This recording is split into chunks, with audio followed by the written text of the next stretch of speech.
crave insecure male testosterone? Well shit, Konami's got you covered. What's up guys, it's the Gamer coming back to you. Speaking of insecurities, we're back. It feels like it's been a while since I've done one of these. Kind of like that Back to the Future scene where he goes away for a week or a couple movies and comes back and it's like the same time. You know, because he's come out every week, but I feel like I haven't done one in a while. Either way, we're checking out the rare Contra Force on the NES. When you think of marquee fucks on the NES, few games outside of a wannabe Guido killing turtles and a cross-dressing elf get mentioned as much as Konami's classic run-and-gun Contra, a game that would arguably be better than the arcade version it was ported from. After a successful sequel, a third title was in the works before delays caused Alien Wars to be renumbered as Contra 3. Typically late releases on the 8-bit console are total bangers to play, but let's find out why you don't need the Blue Pill Konami code to have your way with this shelf queen. Developed and published by Konami, Contra Force is a two-player capable run-and-gun released to the NES September 30th, 1992 that was supposed to be released to the Famicom as Arc Hound, with no family ties to the Contra series, but ultimately cancelled. A total spin-off from previous entries, does Contra Force separate itself from others with kick-ass visuals and gameplay, or ride the hype of its name with a fresh coat of paint and 25 minutes of missionary after Olive Garden? Let's start with the plot. Taking place in the year of release, C-Force is formed to protect Neo City from terrorists from former military professionals. I kind of feel like Crisis Force used Neo City. Could be wrong, but I reviewed that, so, go check it out. One day, the leader is informed that the head of intelligence is being threatened by the criminal organization DNME. Ooh. The leader organizes a meeting with the informant only to find the corpse when he arrives. You take control of one of 4 members of C-Force and the game unfolds over 5 stages. Unlike the previous entries, you get to pick from 4 different characters with different attributes, including one that looks like Buff Bagwell. Controls are the same bullshit-ass D-pad, arrow, directional, shooting, and jumping. That's harder than your first time fingering a chick, and trust me, you don't want a girl you need more than 3 fingers for. Also popping the Contra cherry is the power-up system, adopting the Gradius power bar by collecting suitcases to move your cursor over, upgrades like character-specific weapons, turbo fire, handjobs at Starbucks, and a rolling attack that keeps the player temporarily invulnerable while in the air. If you want to pause the game, it's slow as fuck, but allows you to change characters and even phone a friend for 5 seconds if you're in a pinch. In true Contra fashion, you get 3 lives to fuck with, but if you don't give a shit about scoring, there's unlimited continues. It's not as hard as the original, but cheap deaths are more frequent than airport security looking twice at anyone with more than a tan. Screen moves? Empty the bag, sir. Miss a platform? Come with us.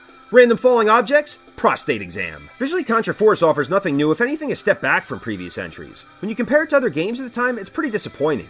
Like Crisis Force pushed the boundaries of 8-bit hardware, while Contra Force was plagued with horrible slowdown even with one fucking enemy on the screen and gratuitous sprite flickering. The pacing's shit too. Start jumping and shooting at the same time and you'll be happy you took the prenatal test for Down syndrome. As I hinted at earlier, this entry features terrorists, not aliens. Clearly we didn't learn from this as 9/11 still happened. The small enemies are one-hit kills while the bosses are oversized dudes, ships, and helicopters that tend to drag on longer than waiting for your VDRL results. The level design concept of odd stages being horizontal and even playing vertical is similar to the OGs but not as good, really lacking that 3D feel. You get to blow shit up and murder every lawn care asshole dressed in camo, but trust me, this ain't no Commando. Level variety doesn't shit the bed at least, with the epic aircraft rumble, warehouse, soars, and you're on a fucking boat. Take a picture trick. I'm on a boat, bitch. We drinking Santana Champ cause it's so crisp. I got my swim trunks and my flippy floppies. I'm flipping burgers, you at Kinko straight flipping copies. 1cc action is way more believable without the code, and should be completed in under half hour. Plenty of time to not listen to the soundtrack that fucking sucks on a late release with way more open capabilities.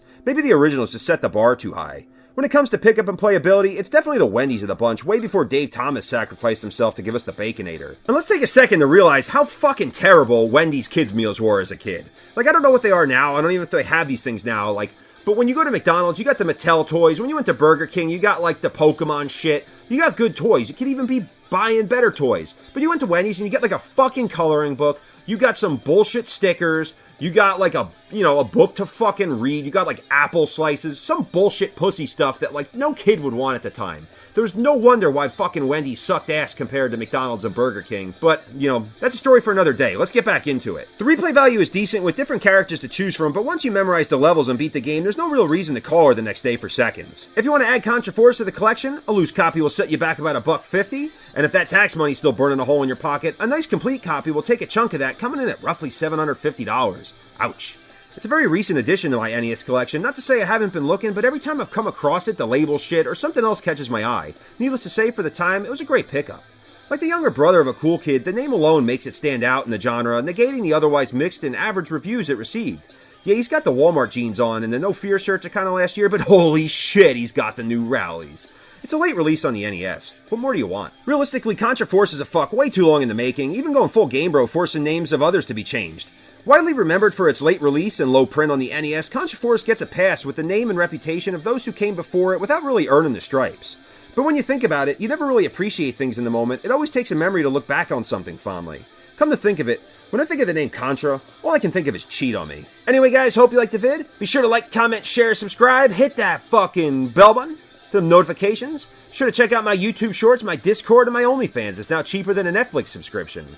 Hope you have a great week. Remember to cheat on your games, not your girls. I've been the Game Bro, and I am out.